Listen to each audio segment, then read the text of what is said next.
નમસ્કાર વિદ્યાર્થી મિત્રો, આજે આપણે ધોરણ 8 ના પ્રકરણ 2 વિશે અભ્યાસ કરીશું કે જેનું નામ છે એક ચલ સુરેખ સમીકરણ. એક ચલ એટલે શું પહેલા તો એ જાણીશું આપણે. તો ચલ એટલે કે જેની કિંમત નિશ્ચિત નથી તે, જેની કિંમત નિશ્ચિત નથી તે.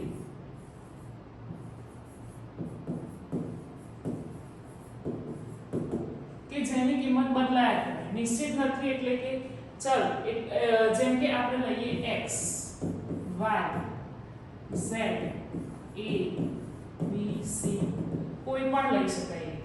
x y z વેરિયેબલ છે, મીન્સ કે એની કિંમત બદલાયા કરે. x બરાબર 1 2 3 એવું કંઈ પણ આયા કરશે.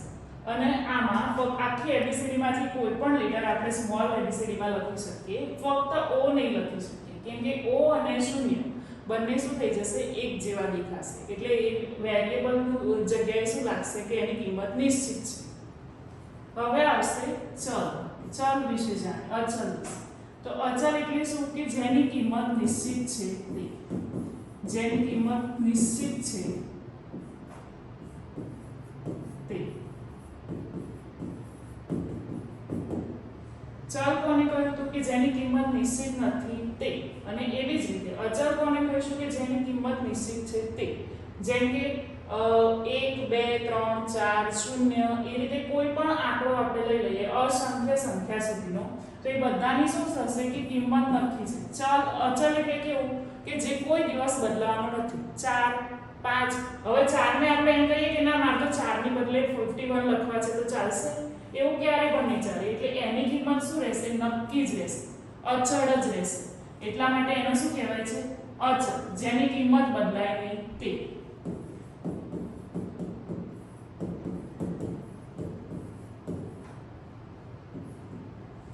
આ રીતે અસંખ્ય સંખ્યાઓ લઈ શકાય, જે બધી જ પૂર્ણાંક સંખ્યાઓ જેમ કે -3 -2 કંઈ પણ લઈ શકીએ આપણે. અહીંયા 0 કોઈ પણ સંખ્યા લઈ શકીએ. એ બધી જ સંખ્યા શું છે, અચળ છે.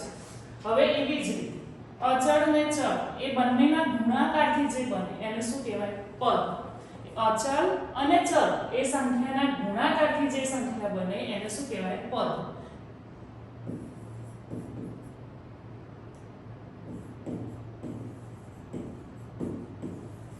ચલ અને અચળ ના ગુણાકારથી બને તે.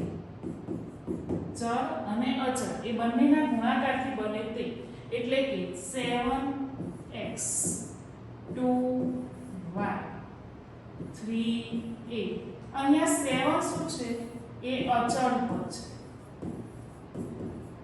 અને x y a આ બધું શું છે, ચલ.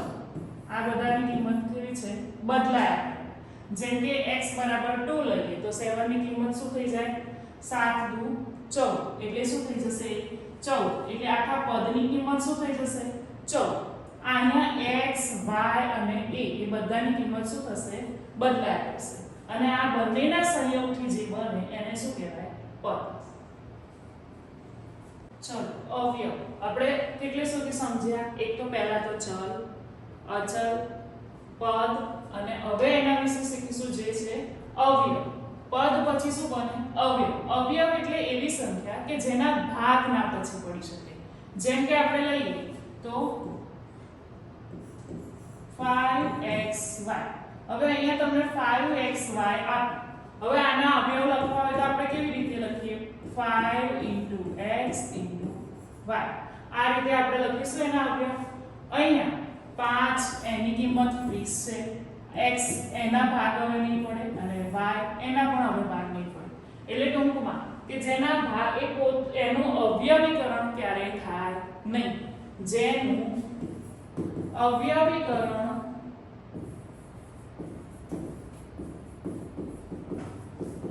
ના થાય તે. જેનું અવયવીકરણ ના થાય તેને શું કહેવાય, અવયવ.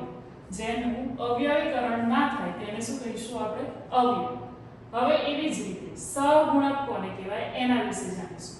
સહગુણક એટલે કે જે પદમાં અચળ સંખ્યા રહેલી હોય. જેમ કે હું લખું 7xy હવે આ પદમાં અચળ સંખ્યા કઈ ગણાશે તો 7 એટલે એને શું કહેવાય એ 7 એ x અને y સાથે શું છે ગુણાયેલો છે એટલે 7 ને શું કહેવાશે અહીંયા સહગુણક x અને y નો સહગુણક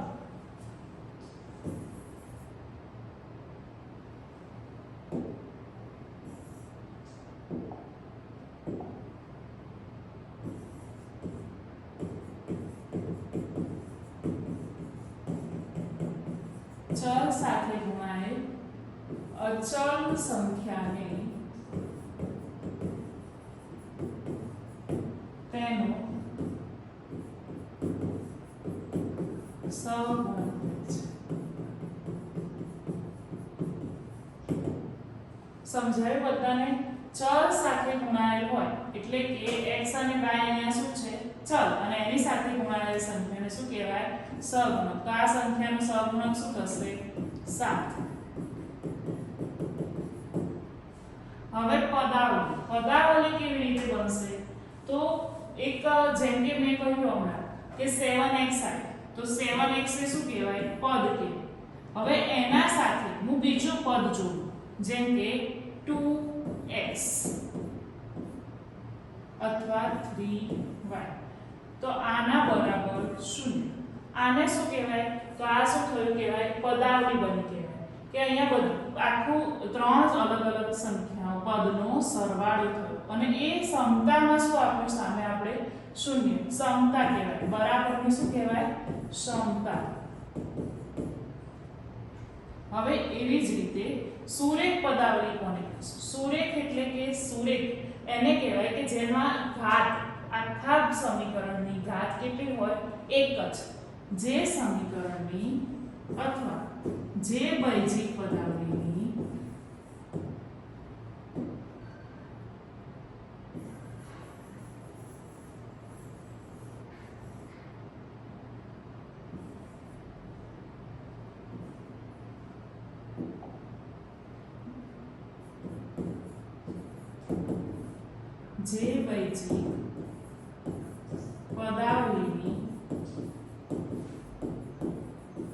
ઘાત એક હોય તેને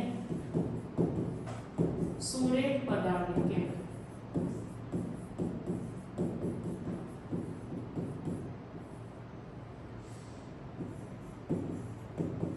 સુરેખ પદાવલી કહેવાય હવે એક ઘાત કેવી રીતે કહેવાશે જેમ કે 2x + 3 બરાબર 0 તો અહીંયા x ની ઘાત કેટલી આવે છે 1 માટે આને શું કહેવાશે સુરેખ પદાવલી આપણે આ સમીકરણનું સોલ્યુશન લેવું હોય તો પણ લઈ શકીએ કે 2x બરાબર 0 + 3 છે સામે જાય તો શું થઈ જશે -3 આવું તમે ધોરણ 7 માં શીખ્યા હતા ને કે અહીંયા વર્તાકાર હોય ડાબી બાજુ તો સામેની બાજુ જાય ત્યારે એનું શું થઈ જાય બાદબાકી તો x બરાબર અહીંયા શું થશે -3/2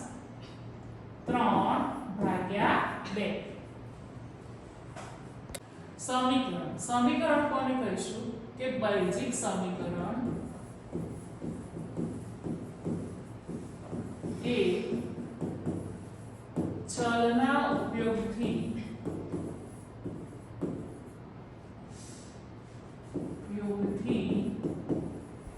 બનતી ક્ષમતા છે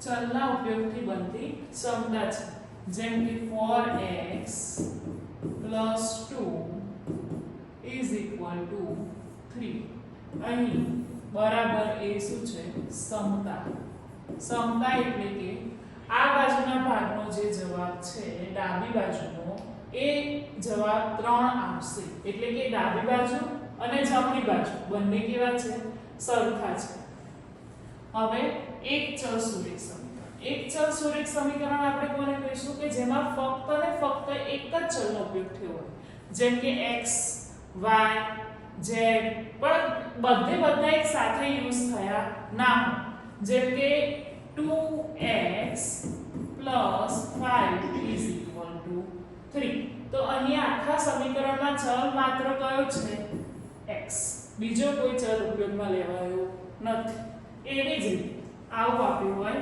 5x plus 2 is equal to 3x plus 1. હવે આ સમીકરણ જોઈને તમને એવું લાગશે કે આ સમીકરણ બહુ મોટું આપ્યું છે, પણ અહીંયા આ બાજુ પણ x જ છે, આ બાજુ પણ x વાળું જ પદ છે, એટલે કે બંને બાજુ ઉપયોગમાં ચલ કયો થયો છે? ફક્ત x અને x જ. એટલે આ સમીકરણને શું કહેવાશે? એક ચલ સુરેખ સમીકરણ.